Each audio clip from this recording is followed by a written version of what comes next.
창조의 복음 8번째 시간입니다. 일곱째 날, 모방은 순종의 첫걸음이다라는 제목으로 하나님 말씀 증거하겠습니다. 마지막에 일곱째 날에 하나님이 안식하셨다, 창조 기록에 기사에 기록되고 있습니다. 하나님이 안식하셨다는 것이 무슨 뜻인지, 또 그 말씀을 우리 믿음으로 아멘으로 받을 때 우리의 인생 어떻게 하나님 앞에서 살아내야 할지 살피는 시간 갖도록 하겠습니다. 첫째로 살필 것은 일곱째 날에 하신 일입니다. 일곱째 날에 무엇을 하셨냐? 다 완성하셨기에 안식하셨다 기록하고 있습니다. 1절부터 보십시오. 천지와 만물이 다 이루어지니라. 하나님이 그가 하시던 일을 일곱째 날에 마치시니 그가 하시던 모든 일을 그치고 일곱째 날에 안식하시니라. 하나님이 그 일곱째 날을 복되게 하사 거룩하게 하셨으니 이는 하나님이 그 창조하시며 만드시던 모든 일을 마치시고 그날에 안식하셨음이니라.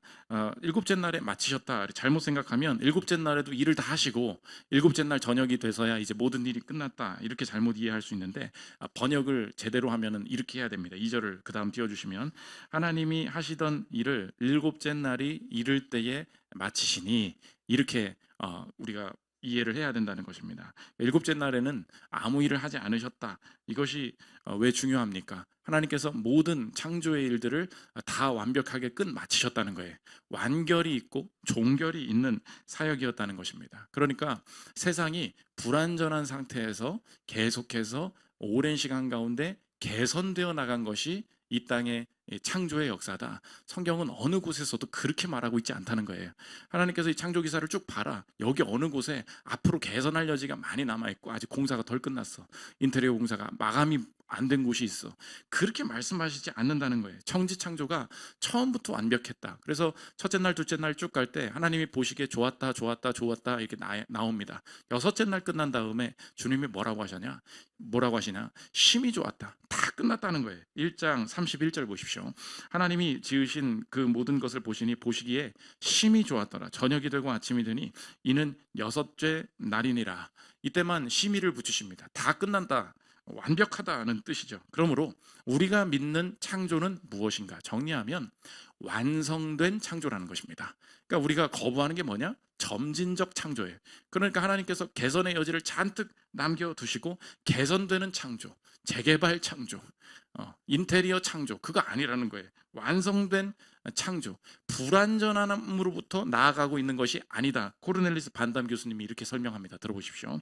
세상은 불완전한 상태에서 시작하여 점점 개선되었다고 주장하는 진화론과 달리 성경은 하나님의 창조가 처음부터 좋았으며 완성된 전체로서 심히 좋았다고 말한다. 따라서 하나님이 악이나 불완전함의 근원이라고 주장할 근거는 전혀 없다. 처음부터 완벽하게 심히 좋았다. 그래서 우리가 믿는 창조의 고백은 뭐냐? 완성된 창조, 종결된 창조의 고백이 된다는 것입니다. 그러면 하나님이 창조 사역이 끝났어요. 그럼 이제 무엇을 하고 계시는가? 성경 2장을 읽어보면 하나님이 안식하셨다 이야기하는데, 그러면 하나님은 일 안 하고 계십니까? 잘못 이해할 수 있다는 거예요. 신약에 보면 예수님이 뭐라 그러시냐? 우리 아버지 아직도 일하고 계신다 그래요. 창세기 보면 일 끝났다며 왜 일을 하고 계시냐? 요한복음 5장 17절 보십시오. 예수께서 그들에게 이르시되 내 아버지께서 이제까지 일하시니 나도 일한다 하시매. 그러면 이 창세기 2장에서 이 모든 일을 마치신 후에 안식하셨다, 무슨 일을 말하는 거예요? 그래서 창조를 배울 때 꼭 구분해야 될 하나님의 사역 중에 하나가 뭐냐? 창조 사역과 섭리 사역을 구분해야 된다는 것입니다. 이 창조 사역과 섭리 사역은 연결되어 있지만 구분되어 있어요. 창조 사역은 뭐예요? 맨 태초에 이 땅을 완벽하게 만들어 가실 때 하나님이 하신 일, 그거에 있어서는 어떻게 하세요? 더 이상 일하지 않으세요. 이미 그 창조는 끝난 거예요. 그러면 끝난 다음에 하나님께서 내 아버지께서 일하시니 지금도 일하고 계셔서 나도 일한다. 아니, 아버지가 안식하고 계시다는데 지금 뭐 하시는 것이냐? 이 창조에 대해서 안식하시고 이 창조 다음에 하나님께서 지속되게 하시는 일이 뭐냐? 섭리 사역이라는 것입니다. 섭리 사역의 가장 중요한 그 요소 중에 하나가 뭐냐? 그게 보존이에요. 그래서 섭리의 요소는 뭐냐? 이제 조직신학에서 그런 게 들어가는데, 창조에서 보여주는 섭리 사역의 중요한 요소 중에 하나는 보존이에요. 보존은 무엇이냐? 이 섭리의 보존 사역을 내가 하나님께서 하고 계시다는 걸 믿는 것이 왜 중요하냐? 유지되는 것도 하나님의 일하심이라는 거예요.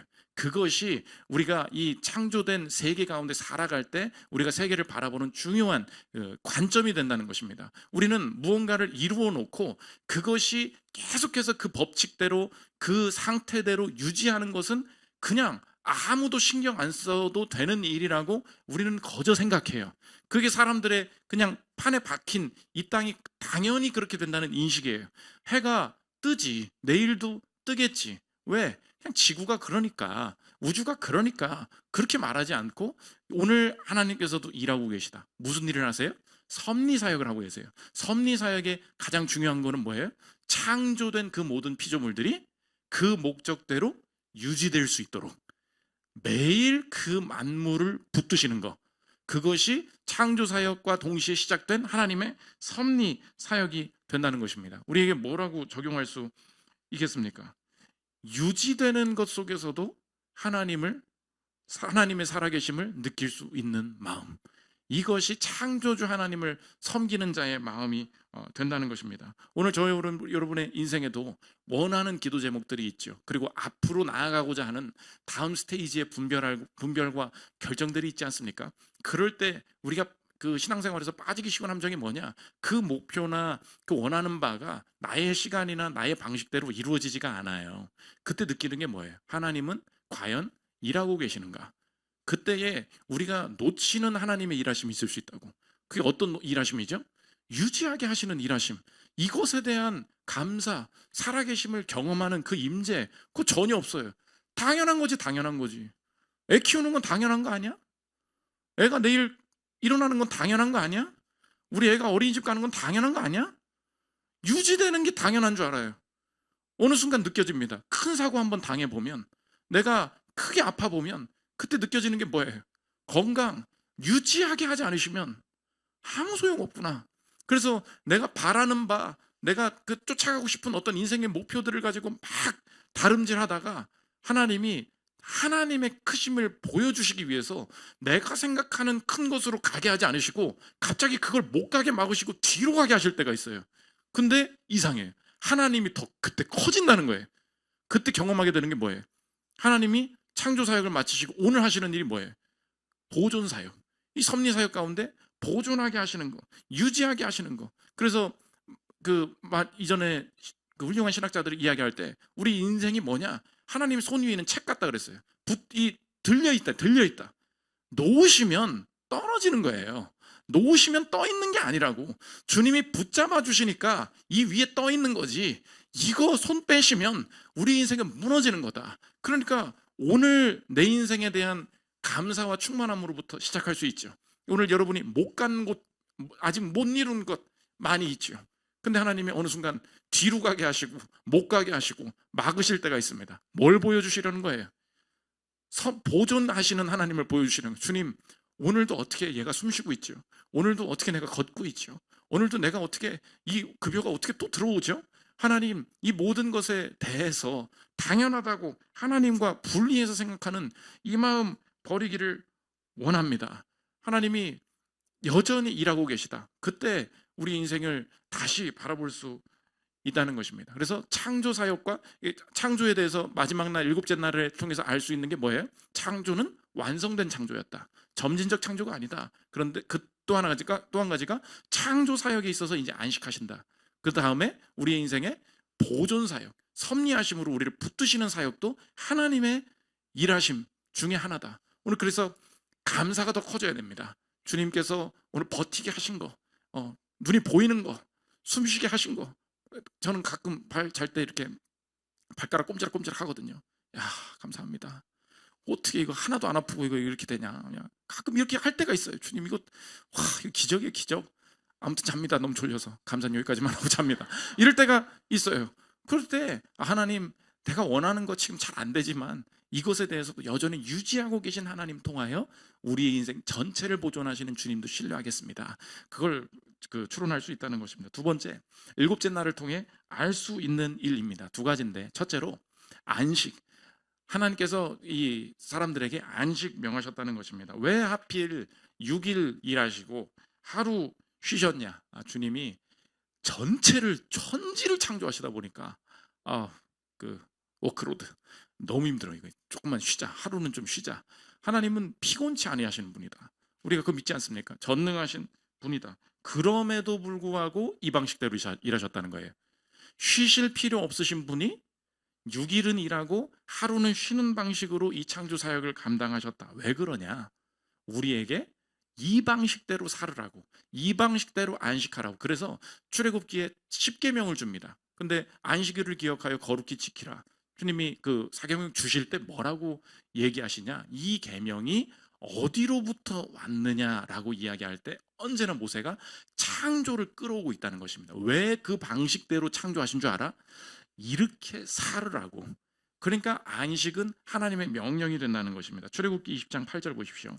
안식일을 기억하여 거룩하게 지키라. 엿새 동안은 힘써 내 모든 일을 행할 것이나 일곱째 날은 내 하나님 여호와의 안식일인즉 너나 내 아들이나 내 딸이나 내 남종이나 내 여종이나 내 가축이나 내 문 안에 머무는 객이라도 아무 일도 하지 말라. 이거 그냥 명령이에요. 그런데 여기에 대한 주석을 달아요. 왜 그러하냐? 그분이 그렇게 너희들 그렇게 살으라고 그렇게 일부러 창조하셨거든. 창조를 끌어옵니다. 11절 보십시오. 이는 엿새 동안에 누가? 나 여호와가 하늘과 땅과 바다와 그 가운데 모든 것을 만들고 일곱째 날에 쉬었습니다. 그러므로 나 여호와가 안식일을 복되게 하여 그날을 거룩하게 하였느니라. 그러니까 하나님이 6일 만에 천지를 창조하셨다는 그 실제로 그렇게 하셨다는 것을 전제로 하고 있다는 것을 알 수 있죠. 이게 비유다. 이거 그냥 문학적으로 표현한 것이다. 그렇지 않아요. 하나님께서 날이 끊어지게 저녁이 되고 아침이 되고 6일 동안 일하신 다음에 하루 완전히 쉬셨다. 우리에게 그 일하는 패턴을, 복된 패턴을 정해 주시기 위해서 우리에게 주셨다는 것입니다. 목사님, 뭐 당연한 말 가지고 뭘 그걸 뭘 우리 보고 지키라고 하세요. 오늘도 난 일하기 싫어가지고 아주 죽겠구만. 뭘 목사님 말 안 해도 알아서 쉬니까 걱정하지 마십시오. 난 더 쉬고 싶은 사람이에요. 주님이 5일만 일하셨으면 우리 이틀 쉬는 거 아니야. 그걸 왜 주님 생각을 못 하셨을까? 그죠? 하루만 그냥 다 끝내고 6일을 쉬시더라. 말씀이 보면 아멘 아닙니까? 6일을 쉴 수 있다. 그렇게 하잖아요. 여러분 일이 너무 힘든가 봐. 너무 웃어. 너무 우리가 그러니까 그만큼 이렇게 일에 지쳐 있잖아요. 그러면 왜 이 패턴으로 하시냐? 그러니까 쉬고 싶어하는 시대에는 이 계명이 별로 의미 없다. 이렇게 느껴질 수가 있다는 것입니다. 여기에 함정이 있다는 거예요. 이렇게 적용하십시오. 하나님이 창조하셨고 6일 창조, 7일 창조인데 6일 일하시고 하루 안식하신 그것을 따라서 내가 하루 쉽니다. 주님 앞에 하루를 드립니다. 하는 것은 이런 이 적용은 이것입니다. 지쳐서 쉬는 것이 아니라 완성되어서 쉬는 것을 연습하라는 거예요. 그게 세상 사람들이 주말에 쉬는 것과 주일에 예배드리면서 신자들이 쉬는 것의 중요한 차이예요. 세상이 말하는 안식은 뭐냐? 일주일을 살다가 다음 주에도 할 일이 너무 많아요. 그런데 안 쉬고 갔다가는 다 고장나. 다 앵꼬나. 그래서 어쩔 수 없이 내 체력이 저기까지는 안 되기 때문에 일단 좀 하루 쉬고 리프레시 하자. 그래야 다음 주에 할 일이 너무 많은데 그제서야 내가 좀 자야, 내가 좀 쉬어줘야 다음 주에 할 일을 좀 감당해낼 수 있겠다. 그러니까 이 할 일이 많죠. 근데 이 할 일을 다 못하니까 지쳐서 쉬는 거예요. 지친 다음에 그 지침을 인정하고 그 다음에 쉰 다음에 그 힘을 내가 얻어서 그 다음에 가겠다는 거예요. 근데 신자들의 안식일을 지키는 일은 다르다는 거예요. 할 일이 많은데 지쳐서 쉬는 게 아니에요. 왜 쉬는 거예요? 할 일이 이미 다 끝났음을 믿고 쉬는 거예요. 내가 일주일을 아직 살지 않았어요. 그런데 그리스도께서 하나님께서 6일 동안 일하시고 하루 쉬시면서 다 끝났다고 말씀하셨어요. 근데 타락된 세상에 다시 예수님이 오셔서 It is finished, 다 이루었다 말씀하시고 십자가에서 죽으시고 부활하셨어요. 그래서 그 완성이 회복됐다는 것을 믿기 때문에 우리가 이 안식일 이후에 부활하신 아침의 첫날, 안식 후 첫날 부활을 지켜요. 그래서 우리가 주일을 지키는 걸로 바뀌었다고. 그럼 무슨 뜻이에요? 할 거 많은데 너무 바쁜데 체력 안 되니까 쉰다. 절대 그렇지 않다는 거예요. 그리스도인들은 뭐예요? 내가 오늘 주일 이후에 한 주간에 살아갈 일들이 참 많이 있습니다. 그런데 그때에 내가 얻어야 할, 누려야 할, 쟁취해야 될, 내가 가져야 될 그 모든 수확에 대해서 주님이 어떻게 하셨대요? 앞서 일하셨다는 거예요. 앞서 일하셔서 다 이루어 놓으셨다는 것을 믿고 쉬는 거예요. 그래서 우리 인생에 잠도 필요하고 뭐 쉬는 것도 필요하겠지만 진정한 안식은 뭐냐? 우리가 그래서 월화수목금토 일로 안 한다고. 주일부터 시작하잖아요. 왜요? 주일에 완성이 시작된 다음에 내 인생이 주로 다니는 거예요. 월화수목금토는 하나님께서 하신 일, 하나님께서 이미 예비해 놓으신 일에 대해서 그것을 내가 누리기를 원한다. 그것을 실현하기를 원한다. 그것을 경험하기를 원한다. 그러면 이제 안식은 뭐가 돼요? 지쳐서 쉬는 게 아니에요. 일은 끝났어. 그러므로 여러분의 인생에 그분이 이미 일해 주셨다, 이 확신이 없잖아요. 신앙이 흔들리는 첫 단계가 있어. 주일이 흔들리는 거예요. 안식이 흔들리는 거예요. 왜요? 주일이 흔들린다는 것은 실제로는 무슨 말이냐? 평일에 대한 확신이 흔들리는 거예요. 내 인생의 내 체력으로는 도저히 이 육아, 이 업무, 이 논문, 이 공부 이걸 다 못하겠다는 거예요. 그래서 주일에도 잠깐 있다가 예배드리고 가버려. 여러분, 그럴 수도 있다고 생각합니다. 그게 뭐 믿음이 없다 그렇게 말할 수는 없죠. 그러나 실제로 하나님께서 내게 주시고자 한 바가 무엇인지는 온전히 누리고 이 믿음, 이 말씀을 온전히 내가 실행하고 그 복됨의 세계 가운데 있지는 못하다는 걸 알 수 있어요. 왜요? 내가 해야 될 게 많거든. 애도 챙겨야 되고 애가 좋은 거 많이 있는데 내가 봐야 될 것도 많이 있는데 뭔가 아무튼 시간을 쪼개서 뭘 해야 된다는 거예요. 그때 느낌이 뭐예요? 여가 생활과 누리는 것조차도 내가 채워야 된다는 거예요.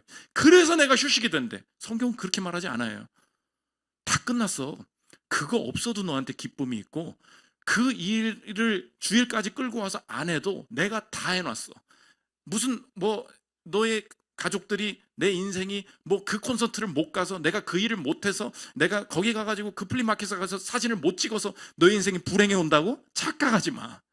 그거 없어도 샘솟는 기쁨과 가정의 견고함과 평안이 주일로부터 시작하는 하나님 바라보는 그 하루, 완성된 하루에 대한 믿음으로부터 시작되는 거야. 그래서 내 인생의 첫 그 기초를 다시 세우기를 원한다. 어디서부터예요? 주일 성수부터예요. 주일 성수는 성회로 모인다 이렇게 돼 있어요. 성회가 뭐예요? 거룩한 모임이에요. 오늘 성도들이랑 모이지 않습니까? 예수 그리스도의 이름으로 모이는 곳, 성도가 교제하는 곳에 기도응답이 있다는 거예요. 하나님의 일하심이 있다는 거예요. 이상한 기쁨으로 채워주신다는 거예요. 그냥 와서 먹고 마시고 놀라는 거예요. 그걸 못하는 거예요, 사람이. 그러니까 이 안식에 대한 명령은 우리에게 복된 일이다. 저와 여러분의 인생에 지금 어떤 확신이 흔들리고 있는지 돌아보십시오. 너무 바쁘죠. 그리고 쉴 날이 너무 없죠. 세상을 너무 못 즐기는 것 같죠. 인생이 점점 이렇게 막 뭔가 남들 난 못해, 지금 못 누리고 있어. 나 진짜 너무 짜증나. 빨리 어딜 가고 싶어. 그 근본 자체가 바뀌어야 된다고. 다 해놨어. 다 해놨어. 걱정하지 마. 다 해놨어. 그 다음에 하나님이 일주일 동안 내게 얻게 하실 거 놓치지 않고 다 얻게 될 줄 믿습니다. 다음 주에 할 거? 또 예배 드리면 열리겠죠. 그 확신을 미리 연습하는 거, 그게 안식의 중요한 명령이 된다는 것입니다. 그래서 예배 퇴장할 때 보면은 제가 참 감사할 때 있어요. 이 사람 들어올 때 완전 그냥 썩어 있었거든, 표정이. 주님이 나갈 때 밝게 하세요. 오세요, 안녕하세요. 갑자기 왜 저래 쟤? 주님이 살려주셨구나. 마음을 일으켜주셨구나. 하나님께서 주시는 게 있다는 것입니다. 두 번째, 이 창조 7곱째 날에 또 해야 될 게 뭐냐? 모방이라는 것입니다. 모방, 닮아감. 하나님이 중요한 우리의 인생의 인도하심 중에 하나가 닮아감이라는 거예요. 마태복음 11장 29절 보십시오. 나는 마음이 온유하고 겸손하니 나의 멍에를 메고 내게 배우라. 그리하면 너희 마음이 쉼을 얻으리니. 예수님이 나에게 배워라 말씀하십니다. 그래서 복음주의가 아닌 기독교인들이나 기독교 신학에 대해서 비판할 때 사람들이 뭐라 그러냐면, 예수님을 바라볼 때 예수님은 익sem플러로 보면 안 된다는 거예요. 모범으로 보지 마라. 예수님은 우리의 누구시냐? 리디머, 우리의 세이비어, 구원자시다. 우리를 죄악에서 우리를 대신하여서 십자가에 죽으시고 우리를 대신하여서 일어나신 분이지, 우리가 예수님은 어떤 분이세요? 사랑이 많으신 분이시죠. 예수님은 용서하시는 분이시죠. 난 예수님에 대해서 좋게 생각해요. 예수님 참 멋지신 감동적인 분인 것 같아요. 이렇게 생각한다고 구원이 오는 게 아니다. 우리 다 그거 다 인정하지 않습니까? 그래서 이번에 그 킹 오브 킹스에 대해서 막 비판하는 분들도 너무 그거에 대해서 너무 집착을 하는 거야. 감독이 이미 다 설명했거든. 그러니까 그 찰스 디킨스가 예수님을, 실제로 예수의 생활을 읽어보면 너무 예수님을 도덕군자로 묘사했다는 거예요. 예수님은 도덕적인 분이시다. 그래서 그런 것에 대해서 아이들한테 가르치고 그것을 따와서 만들어가지고, 사실은 이 감독이 예수님을 구세주로 인정을 안 하고 예수님을 도덕적인 하나님이 아닌 것처럼, 그거 다 뻥입니다. 걱정 말고 보면 된다고. 그 찰스 디킨스가 실제로 그 내용이 도덕적인 거라는 걸 감독도 알아요. 근데 그거를 모티프를 차용한 거라고. 근데 예수님에 대해서 그 구원자로 인정하고 이야기를 해요. 근데 우리가 복음주의, 진짜로 예수님은 그런 분이 아니고 우리의 인생을 위해서 죽고 살아나신 분이야. 이그젬플러, 모범이 아니라 리디머, 세이비어, 우리의 구원자시다. 그걸 강조해요. 그러다 보니까 놓치는 게 뭐야? 우린 여기에 역으로. 그러므로 exampler, 모범이 되시는 예수님, 이건 필요 없다는 거예요. 그게 우리의 인생의 중요한 걸림돌이 된다는 것입니다. 내 인생에 한번 생각해 보십시오. 예수님이 나를 위해서 길을 열어주셔. 예수님이 나를 위해서 기도 응답해 주셔. 나를 일으켜 주셔. 다 맞죠. 근데 특히 복음에 대해서 깊이 안다고 할수록 이 경계하는 게 있어요. 신경 안 쓰는 거. exampler, 모범으로서의 예수님, 내가 그분을 닮아가기를 원한다. 그거는 내 스타일이 아니고. 그래서 여러분의 인생에 주변에 나 스스로도 말할 때 그 말 되게 조심해야 돼요. 여러분 주변에 그 얘기하죠. 막 얘기를 하다가 진짜 너무 화가 나더라니까. 근데 얘기하죠. 근데 내가 예수님은 아니잖아. 이런 얘기 하잖아요. 우리 집만 그러나? 미안하다. 그러잖아. 여러분이 그럴 때가 있잖아요. 막 마음속에 막 끓어오르는 걸 막 참아. 예수님은 그러실 수 있지만 난 그럴 수가 없습니다. 그럴 생각이 없습니다. 이런 마음이 막 들 때가 있잖아요. 그때 느껴지는 게 뭐예요? 예수님은 그러실 수 있다 쳐. 나는 그렇지가 못한 존재입니다. 그럴 때 이야기를 하면서 내가 거기까지 갈 수는 없어요 라고 하면서, 내가 그분을 닮아가는 것은 그냥 선택사항일 뿐, 나는 그럴 능력도 내 삶에 그런 갈망도 없습니다. 진짜 그래요? 여러분의 인생의 적용이 뭐냐? 모방의 주제를 점검하라는 거예요. 그게 얼마나 악한 생각일 수 있는지 물어볼게요.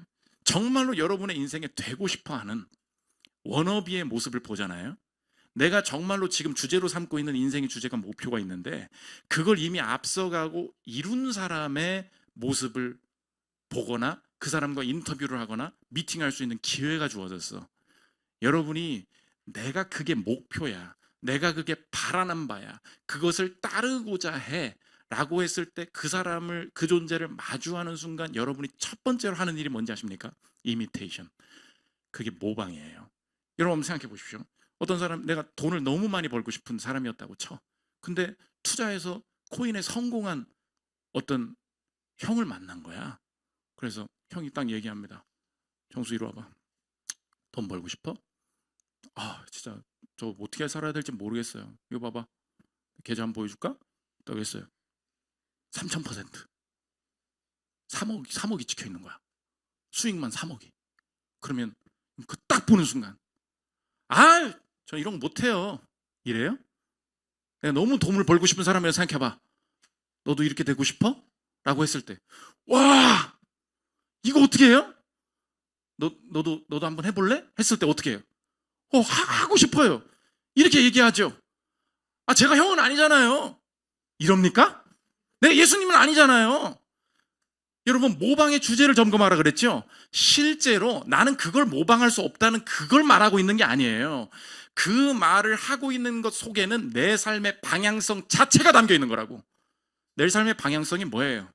내가 정말로 복을 얻을 수 있고 자유를 얻을 수 있고 내 인생에 만족을 얻을 수 있다고 생각하는 모방할 것은 따로 있습니다. 그거예요.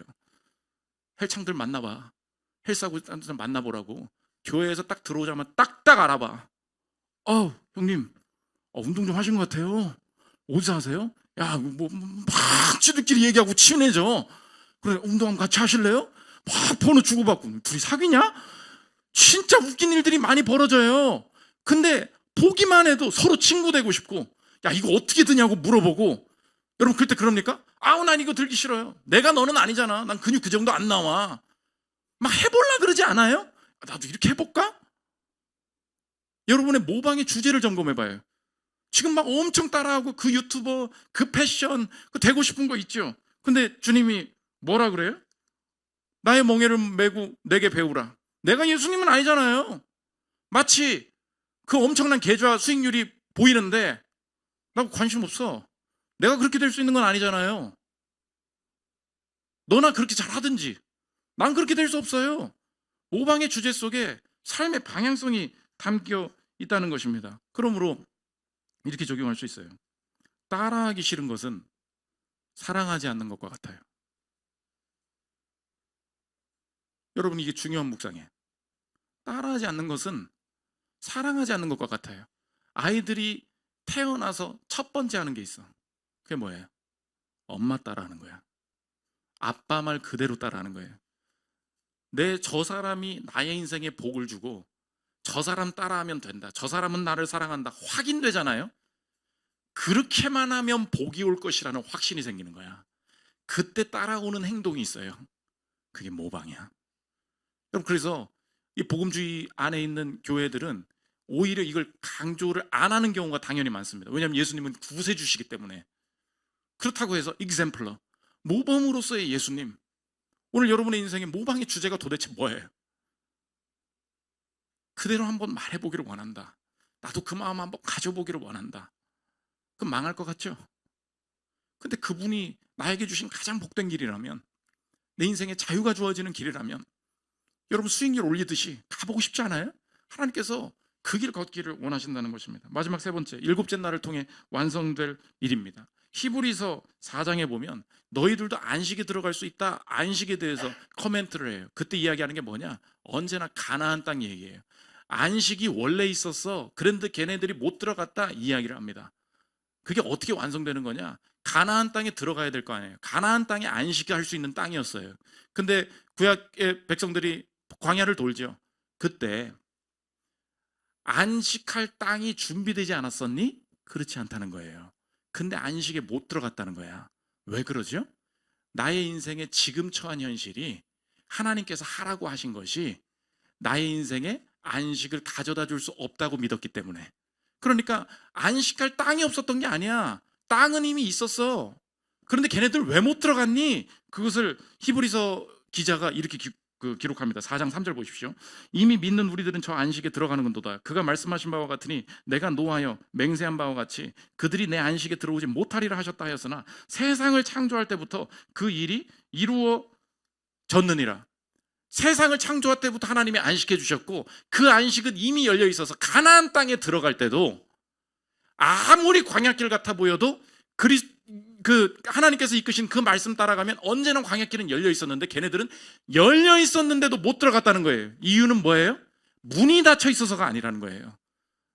내 스스로가 오늘 내게 주신 상황이, 오늘 내게 명하시는 것이 하나님께서 내게 주신 열린 문이라고 보여지지가 않는 거예요.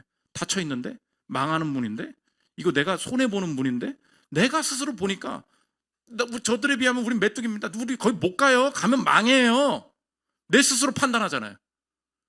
그래서 땅이 없대. 내 미래는 내가 갈 곳이 없대. 내가 살 곳이 없대. 근데 땅이 있었죠. 마찬가지라는 거예요. 오늘 여러분의 인생에도 내 미래의 문이 닫혔다고 생각하죠. 누가 그랬어요? 상황을 보고, 스펙을 보고, 이 여유를 보고, 남은 돈을 보고 그렇게 보이죠. 근데 하나님이 뭘 하세요? 근데 안식하래. 뭐래요? 열려 있다는 거죠. 열려 있다는 것을 확인시켜 주신 분 누구예요? 이미 안식은 가나안 세상이 창조될 때 안식이 있었고 가나안 땅도 모형이었고 진짜 안식이 아직도 열려 있음을 우리에게 보여주신 분. 무덤 문 열렸잖아. 열린 문 있잖아요. 마가복음 16장 4절 끝에 한번 보여주십시오. 눈을 들어본 즉 벌써 돌이 굴려져 있는데 그 돌이 심히 크더라. 무덤에 들어가서 흰옷을 입은 한 청년이 우편에 앉은 것을 보고 놀라매. 어떡하지? 돌 어떻게 굴리지? 그래서 달려갔잖아요. 갔더니 뭐예요? 이미 굴려져 있네. 이것이 우리의 인생의 마지막 죽음 이후의 영생의 경험이 될 줄 믿으십니까? 나 살아요. 그럼 오늘도 마찬가지죠. 주님, 돈도 없고 시간도 없고 체력도 없고 할 것 많고, 그래서 세상적으로 이것저것 채워져야 된다고 할 때 도대체 해결이 무엇입니까? 다이어리 쓰기, 시간 관리, 취침 관리, 그거 아니에요. 안식부터. 그리스도가 이루신 일 믿을 때 자연스럽게 들어가게 되리라. 그래서 마지막으로 달라스 윌리엄스가 뭐라 그러냐, 안식에 들어가야 되는데 지옥 가는 사람들 있지, 지옥 가고 싶어서 가냐, 근데 어쩔 수 없이 가냐, 안타까워서 가냐, 그런 사람 없다는 거예요. 들어보십시오. 지옥은 실수로 가는 곳이 아니다. 간발의 차이로 천국을 놓치는 사람은 없다.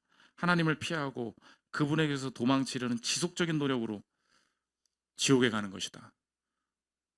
여전히 안식이 열려 있는 줄 믿습니다.